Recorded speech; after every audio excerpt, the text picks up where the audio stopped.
이재명 더불어민주당 후보가 패배를 인정하고 윤석열 당선인에게 축하 인사를 건넸습니다.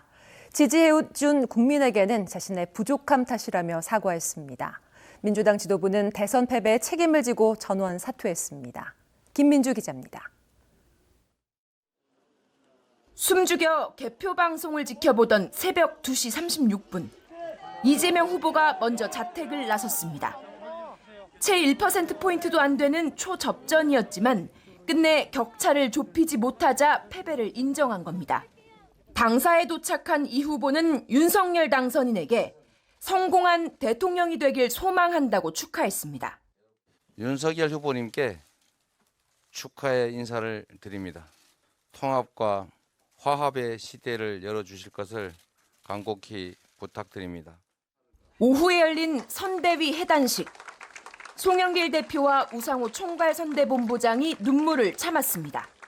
이 후보는 당을 상징하는 파란색 넥타이 차림으로 연단에 섰고 자신이 부족해서지 지지해준 국민이 패배한 건 아니라며 고개를 숙였습니다. 국민 여러분, 그리고 지지자 여러분, 당원 여러분, 제가 부족했습니다. 고맙습니다. 당 지도부는 패배 책임을 지고 총사퇴했습니다.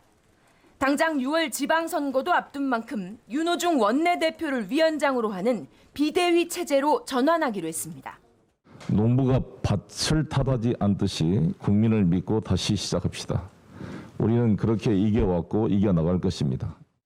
민주당은 내일 의원총회에서 추가 논의를 이어갈 예정인데 당 수습 방안을 놓고는 격론이 벌어질 가능성도 있습니다. OBS 뉴스 김민주입니다. 국민의힘은 이번 대선 승리로 5년 만에 여당으로 복귀했습니다. 하지만 압도적인 여소야대 상황에서 자칫 식물 정부 우려도 제기됩니다. 거대 야당 더불어민주당과 협치가 무엇보다 중요해졌습니다. 최진만 기자입니다.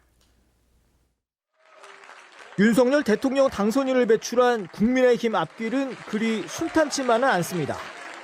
지난 9일 기준으로 국민의힘 의석수는 106석, 이번 재보선 선거에서 확보한 4석과 국민의당과 합당을 통해 얻을 3석을 추가해도 113석에 불과합니다.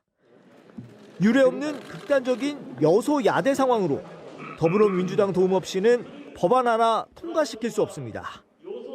당장 총리 인준도 쉽지 않습니다. 최소 148명이 출석해 74명이 동의해야 하는데 국민의힘 의석수는 이에 한참 못 미치기 때문입니다.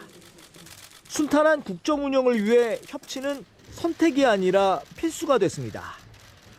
윤 당선인 역시 이를 의식하듯 당선 소감을 전하면서 유독 협치를 강조했습니다. 의회와 소통하고 야당과 협치하겠습니다. 국정 현안을 놓고 국민들과 진솔하게 소통하겠습니다. 국민의힘이 넘어야 할 또 다른 관문은 앞으로 100일도 안 남은 지방선거입니다. 대선 승리는 지방선거 승리라는 공식이 정치권의 정설로 통하고 있어 일단 안심입니다. 하지만 이번 대선 결과 2030 여성 등 여성 표심 공략에 실패했다는 지적에는 뼈아픕니다.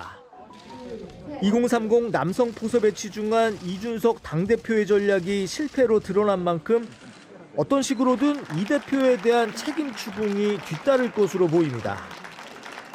OBS 뉴스 최진만입니다.